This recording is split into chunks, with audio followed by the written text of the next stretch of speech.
Olá, olá, seja muito bem-vindo, muito bem-vinda a mais uma vez aqui nesse canal. Se você é novo por aqui, o meu nome é Nádia Bolsas, eu sou terapeuta especialista em trauma e abuso. E hoje eu vou trazer aqui um assunto recorrente, tanto no meu set terapêutico quanto no Instagram, que é para falar sobre relações narcisistas. E hoje eu quero aprofundar em 4 etapas que o pesquisador e ex-professor da Universidade Federal da Rússia, o Sam Vaknin, inclusive diagnosticado com transtorno narcisista, se dedicou e vem se dedicando aí há muitos anos, aprofundando em como apoiar as vítimas a saírem de relações tóxicas e abusivas. Então aqui hoje a gente vai aprofundar e falar sobre a estrutura da relação do narcisista, quais são os tipos de parceiros que eles buscam nesses relacionamentos, como que funciona o entrelaçamento das ondas cerebrais para que a voz dele fique permanente na sua cabeça e quais são as 4 etapas para que a gente possa sair, então, desse entrelaçamento cerebral. Então, fica aqui comigo até o finalzinho, a gente vai trabalhar juntos todos esses temas que eu acabei de pontuar aqui para você.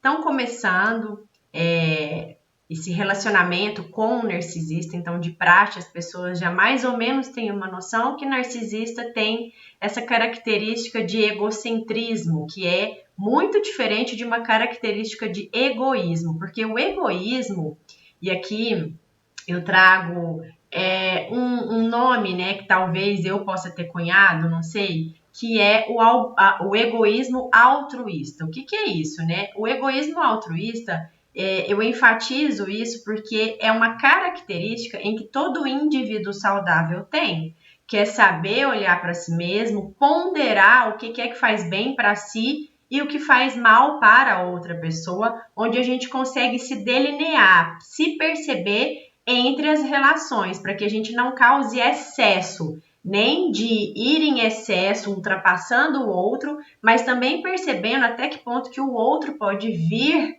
e não ultrapassar quem eu sou, né? A minha personalidade, os meus desejos, as minhas bordas. E o narcisista, ele está nesse egocentrismo, onde ele não tem sequer empatia. Então, aqui já começando a traçar, né, a delinear uma estrutura de relacionamento narcisista, primeiro ponto é que quem tem essa característica de traços fortes de narcisismo vai apresentar que não vai reconhecer e nem experimentar uma intimidade, uma conexão verdadeira com o seu parceiro, com o seu companheiro ou companheira.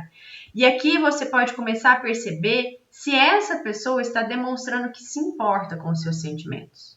Então, às vezes você está querendo falar, às vezes você está querendo simplesmente que a outra pessoa te ouça e ela nunca se coloca nesse lugar de se apresentar interessada no que você está falando, sentindo, o que aconteceu com você. Então, só aí você pode começar a observar que aqui já é um sinal vermelho para um relacionamento, seja amoroso, seja profissional, seja em qualquer âmbito da sua vida, familiar, não importa, porque os narcisistas estão em todos os tipos de relacionamento, ok? Um dos grandes objetivos da relação do narcisista é o suprimento, que inclusive a gente vai perceber o porquê que é que ele está em contato apenas com um tipo específico de pessoas que apresentam características específicas, tá? Então, eles vão buscar um suprimento. Que suprimento que é esse? É algo que faz com que eles se sintam importantes na relação. Então, ele sempre precisa de começar a entender que ele vai ter algum benefício em permanecer nessa relação.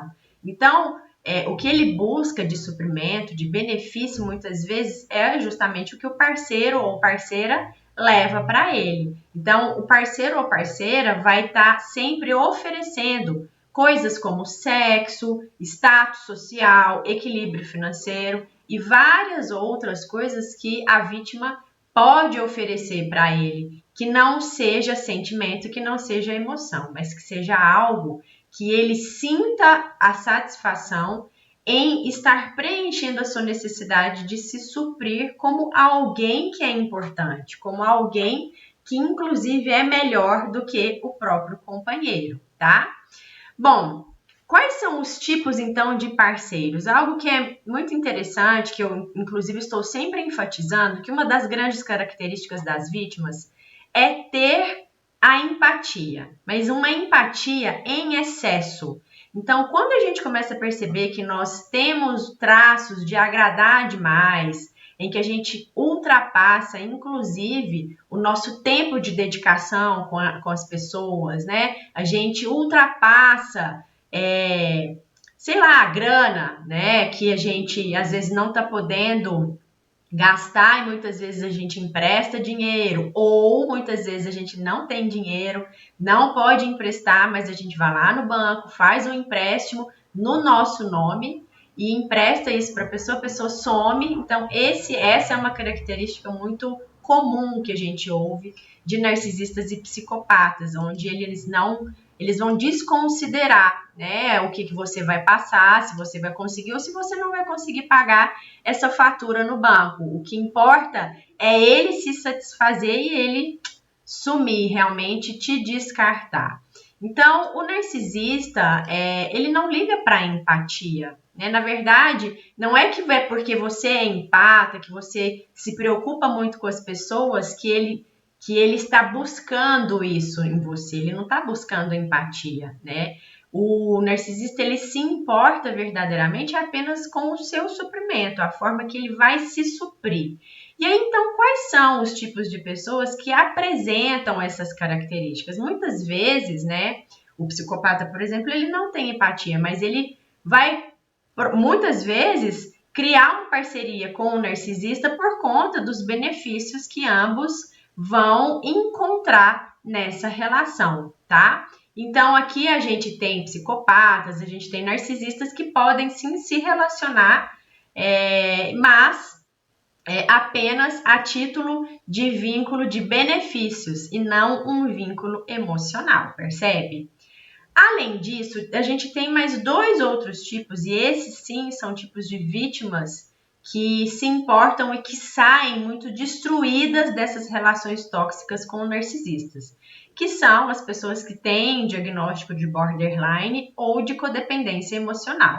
Então, essas são pessoas que trazem características que têm um sistema emocional e hormonal desregulado, onde o foco delas está sempre voltado para fora. Então, elas estão sempre com medo, né, de que elas vão ser abandonadas, de que elas vão ser rejeitadas. Então, esse medo interno, eles vão direcionar e fazer com que elas escolham em detrimento dos próprios desejos e das próprias necessidades, onde elas vão justamente encontrar as necessidades da outra pessoa, porque ela tem medo de ficar sozinha, ela tem medo de perder e medo de entrar em conflito muitas vezes com essa outra pessoa. Então ela está sempre cedendo, cedendo, cedendo. Faz sentido para você?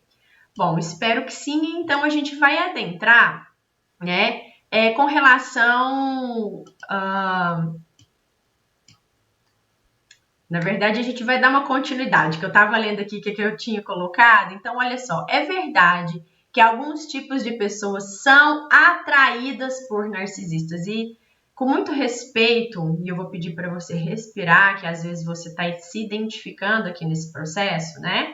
Mas sim, né, nós temos traços, a gente traz esses traços por conta de traumas de desenvolvimento, por causa de traumas de infância, por conta de vários traumas, inclusive, que a gente aprende a se adequar e a se moldar por conta desses relacionamentos que foram abusivos e tóxicos para a gente ao longo da nossa vida.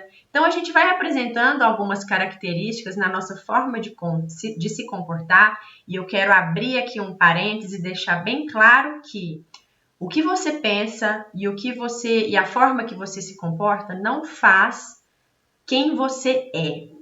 Quem nós somos, a gente está sempre... Porque nós, o ser humano, ele é maleável. Então, a gente sai da nossa casa do nosso lar, e se largar a gente lá no deserto, a gente vai fazer de tudo para a gente se adequar para sobrevivermos naquele lugar. E é justamente isso que acontece com o ser humano em qualquer ambiente. Então, quando a gente está em um lugar convivendo com um narcisista, né, a gente vai buscar se adaptar a esse meio. Então, o narcisista, ele vai olhar para essas características que eu trouxe do borderline e do codependente, e ele vai usar e abusar dessa necessidade que eles têm do narcisista, né? Que ele vai fazer de tudo para que os comportamentos, né, da vítima venha a se tornar cada vez mais disfuncional, para que ele continue controlando e administrando a vida dessa pessoa nos moldes que ele quer, na hora que ele quer, da forma que ele quer, para que essa vítima faça tudo aquilo que ele quer. Desde carro, desde compras, desde lugar onde morar, desde o que fazer, o que gostar, como vestir, como se portar, o que falar. Então, ele está sempre moldando, né, a sua vítima. E a vítima, infelizmente, ela sai destroçada, ela realmente sai destruída. E ele faz tudo isso como uma forma realmente de se satisfazer, para que ele se sinta poderoso, para que ele se sinta Deus, né? Então, aqui no processo de codependência emocional, isso fica muito evidente, onde a vítima ela realmente sai ali totalmente destruída, se sentindo desamparada, precisando muito de um imediatismo de alívio na própria ansiedade, nesse desconforto latente que ela ficou por depender muito da outra pessoa, né? Então, isso é muito comum e muito evidente no set terapêutico. Então, o narcisista ele é uma pessoa que ele vai se colocar nesse lugar justamente para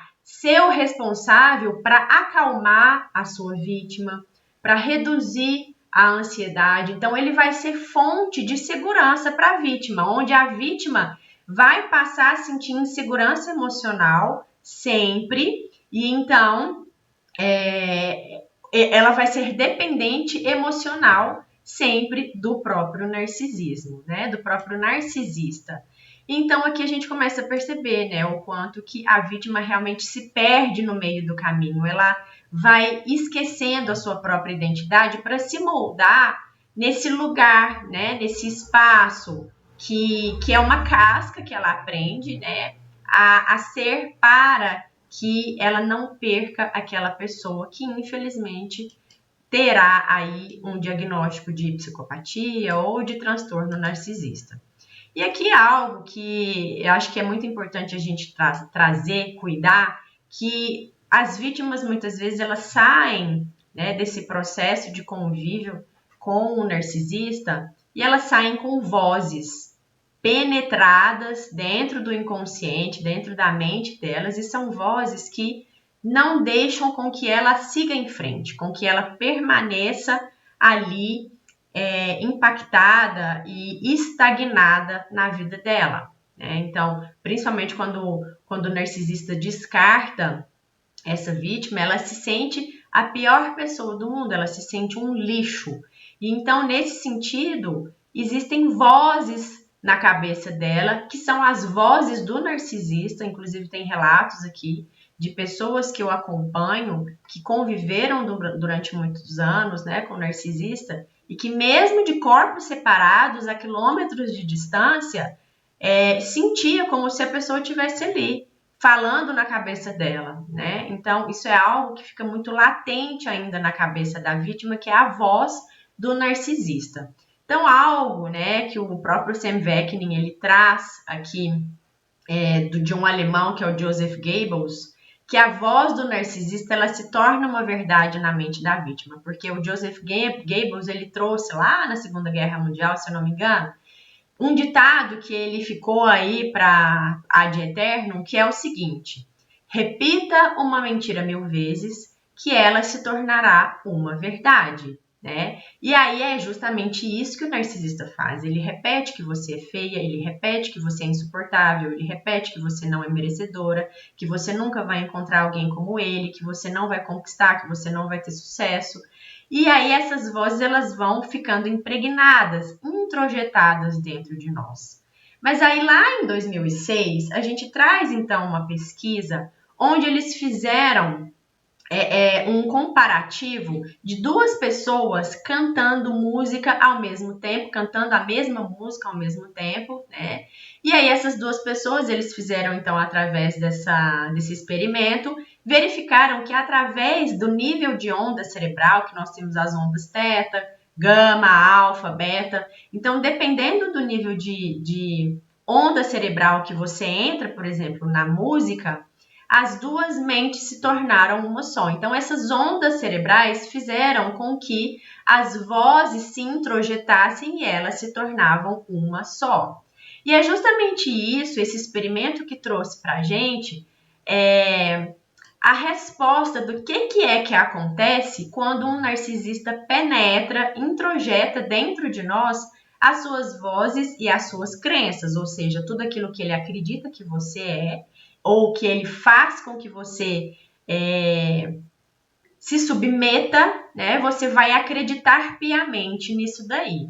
E então, através desse entrelaçamento pelas ondas cerebrais, a gente vai entrar em contato com as histórias e as mentiras ou verdades que o narcisista tenta contar para nós. Você é feia, você é gorda, ninguém gosta de você, você tá errada, você é a única que diz isso. Então, através dessa repetição negativa, ele vai fundindo a voz dele com o nosso cérebro, tornando uma voz só dentro da nossa mente.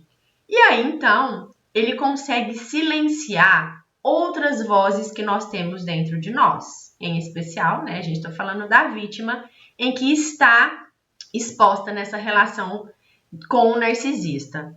E aí, o que acontece, né? Essas vozes da vítima, essas vozes antigas da vítima, a gente tem todas as vozes, né? Que vozes são essas que eu tô falando? São de pessoas importantes que passaram pela nossa vida ou que permanecem em nossa vida, como as vozes da nossa mãe, do nosso pai, dos nossos irmãos, tios, avós, primos, professores, colegas. E essas vozes, elas também introjetaram dentro de nós, né? Especialmente quando a gente está ali entre do 1 aos 6 anos, a gente está aberto e exposto, como se a gente fosse uma esponja, para que a gente possa aprender a como sobreviver, como se relacionar. Então, a gente está ali prestando atenção em tudo, em como a gente vai fazer para entender como que a gente vai se relacionar com as pessoas e com a vida.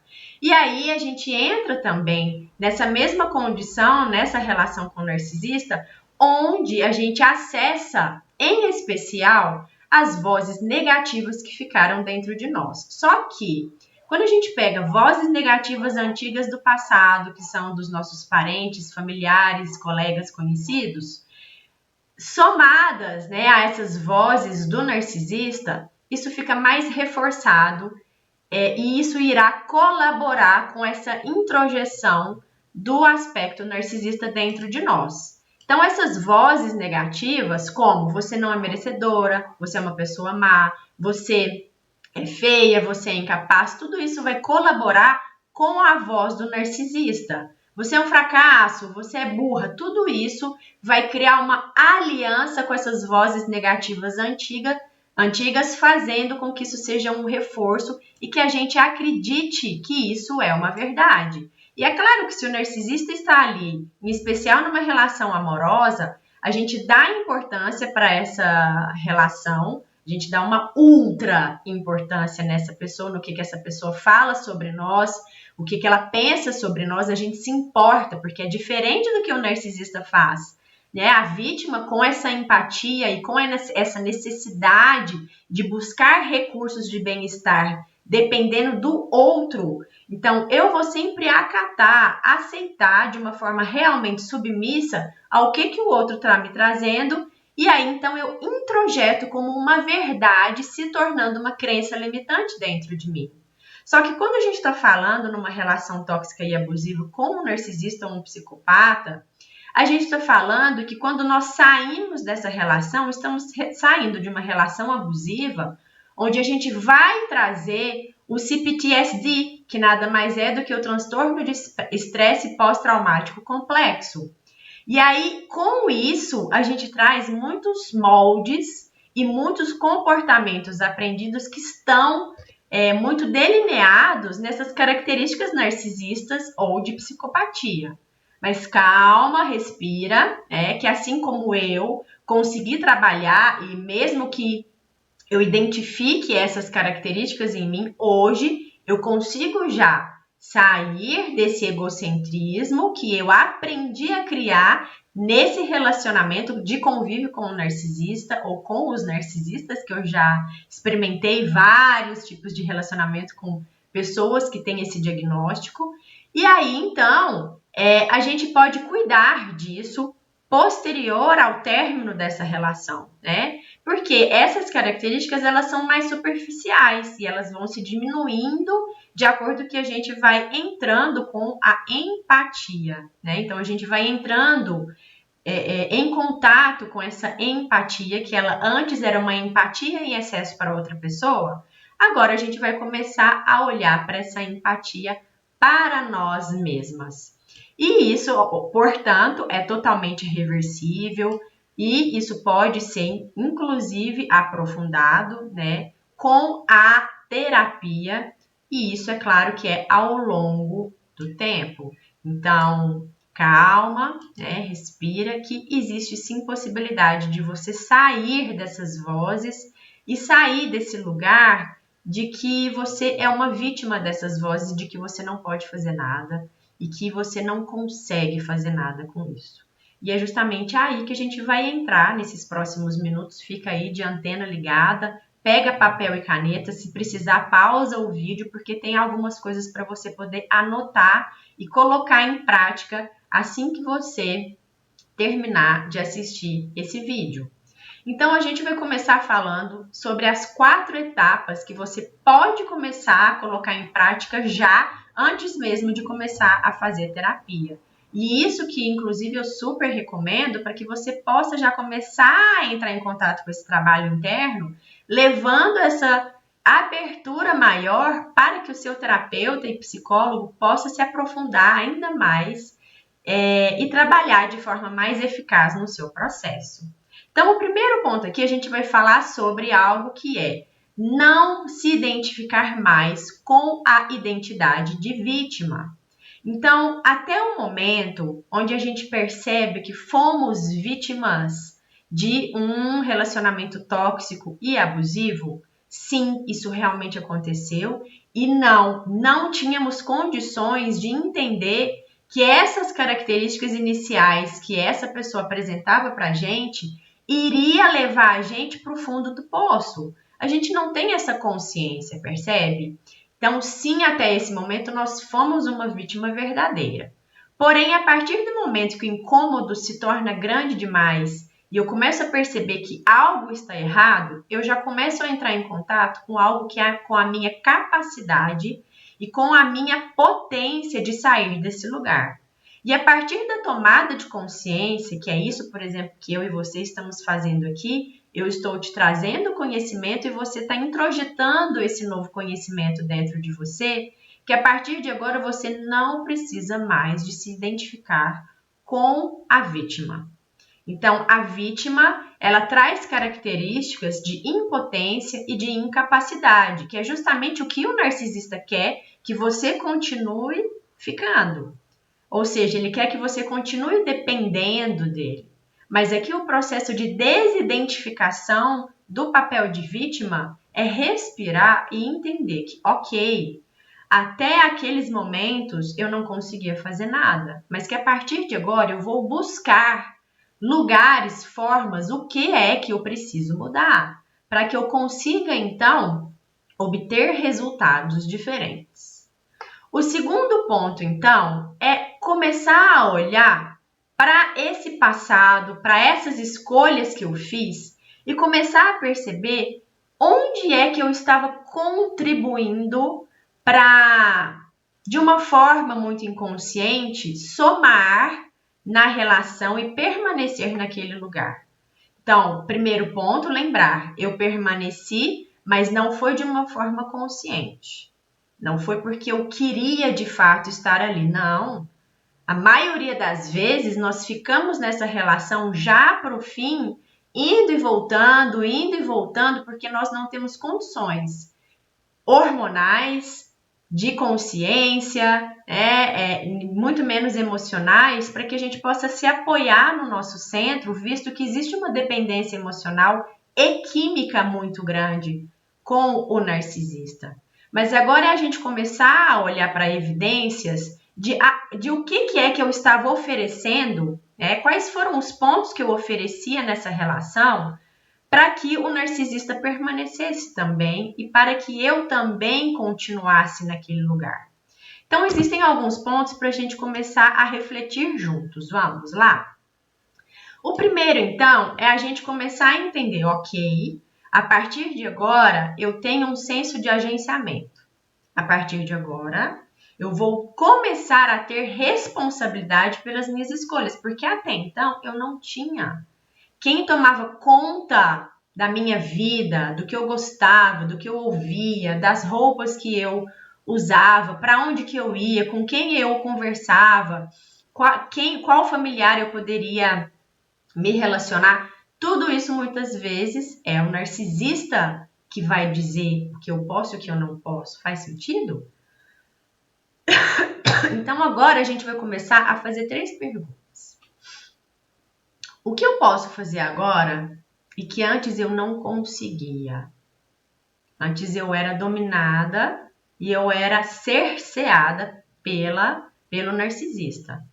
Agora eu tenho um pouco mais de liberdade para fazer as minhas escolhas. Então, a partir de agora, o que é que eu posso fazer por mim que antes eu não podia? Segunda pergunta de reflexão. Quais traços que eu tenho de comportamentos e que eu posso mudar?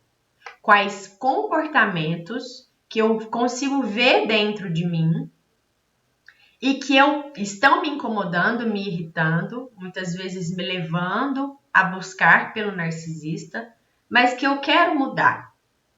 Como é que eu posso fazer isso? Como que pode acontecer essa mudança? E a terceira pergunta dentro desse ponto é: como que é que eu selecionei esse tipo de parceiro para mim? E então, como que eu posso evitar? Então, quais são as características que eu busquei nele e que eu via inicialmente e como é que eu posso evitar essas características? Então, esse é o segundo ponto. O terceiro ponto aqui é: tenho vozes dentro de mim. Então, a gente já veio falando, né, naquela pesquisa científica que teve, onde as nossas ondas cerebrais entram em contato com as ondas cerebrais do narcisista, elas se entrelaçam e a gente acaba introjetando a verdade do narcisista. E aqui, então, a gente percebe que nós temos vozes que não são nossas, que estão dentro de nós, né? Nós já falamos sobre isso.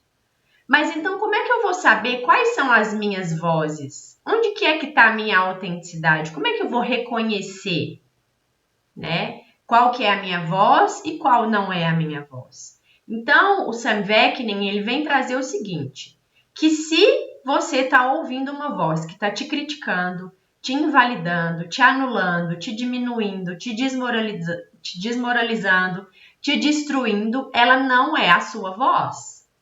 Porque a nossa voz autêntica, ela é mais harmoniosa, ela é harmônica e balanceada, porque ela é baseada na realidade. Então, essa voz autêntica, ela vai se questionar, será que eu sou tão fracassada assim? Eu consegui sobreviver a uma relação com um narcisista? Só isso para mim já é um sucesso, né? Então, aqui a gente precisa de começar a basear essas vozes nas nossas evidências reais.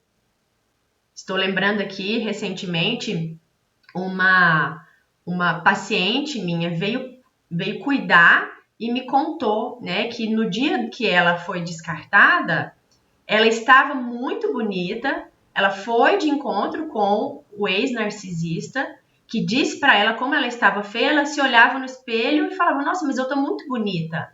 E ele falava, não, você tá feia. Então, aqui é a gente começar a entrar em contato com esse senso de agenciamento. De peraí, né? Será que isso é verdade? De começar a questionar essas vozes que estão repetidamente fazendo com que a gente acredite que nós somos fracassados, que nós não conseguimos, que sempre ficaremos sozinhas. E aí, como é que é então que a gente vai agir com uma voz autêntica, já que até então a gente não sabia? Então, a voz autêntica ela é uma voz amorosa. Então, é como se fosse um amigo, um pai, uma mãe. Então, imagine que você está dando conselhos para uma amiga sua que está passando pelo que você está passando. Será que você iria esculachar a sua amiga? Eu aposto que não. Então, você vai começar a cuidar de você. Vai começar a falar para si mesma da mesma forma que você agiria com gentileza e compaixão com uma amiga ou com um amigo. E comece então a introjetar essas vozes dentro de você, a se acalmar. Então, a partir desse contato com a sua tranquilidade, você pode começar então a perceber as suas vozes autênticas. Ok?